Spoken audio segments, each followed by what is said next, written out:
الحفلجيه عيله، الحفلجيه سلند، اقوى واسرع جروب طوارئ في مصر والشرق الاوسط.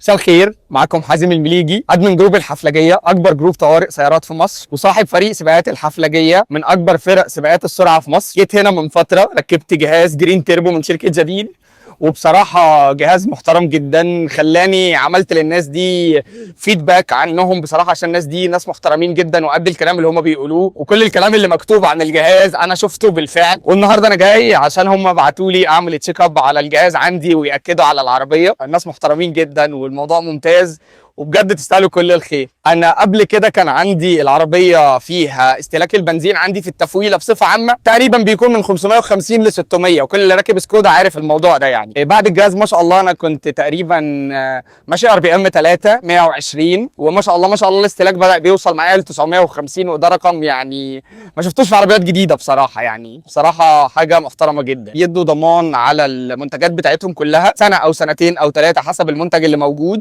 وفي نفس الوقت هم عندهم سياسه التقسيط علشان الناس اللي حابه تقسط الموضوع يعني، او مش حابب انه يدفع كاش مره واحده. وطرق التقسيط هنا ما شاء الله كتيره جدا، يعني انا لقيت هنا اغلب البنوك تقريبا وكل الشركات وكل الكروت تقريبا معترف بيها. الاكتر منه بقى واللي شجعني ان انا اعمل الفيدباك ده وان انا اقول للناس بتوعي ان انا لقيت ليهم فروع على مستوى الجمهوريه كلها بصراحه، زي ما احنا منتشرين. يعني حاجه كويسه تشجع كل الناس بصراحه، ناس تستحق كل الدعم. يعني شركه هدفها انها توفر على الناس وتساعد الناس. من هنا بصراحة أنا حسيت إن إحنا الاتنين في نفس الواي، إحنا بنساعد الناس في الطوارئ وفي العربيات على الأرض، وهنا بصراحة الشركة كلها بتساعد الناس على إنها تقلل نسب الاستهلاك بتاع البنزين، وفي نفس الوقت إنها تقلل نسب الاستهلاك بتاعت قطع الغيار. أول حاجة الحفلجية على مستوى مصر، هقول لهم بصراحة اللي ما ركبش جهازي هنا فايته كتير. هو جرين تيربو كده كده ده أساسي فعلا في كل عربية، مش محتاج فعلا جرين تيربو أساسي. كل عربيات مصر من أول كل العربيات، من أول أصغر عربيات لحد أكبر عربيات، بجد جرين تيربو هيكون اساسي في كل عربيه خلال الفتره الجايه بالاخص. يعني جرين تيربو هيكون اساسي لانه هيوفر على كل الناس كتير، خصوصا الناس اللي زي حالاتي كده اللي دايما رايحه وجايه على الطريق يعني واستهلاكها كتير.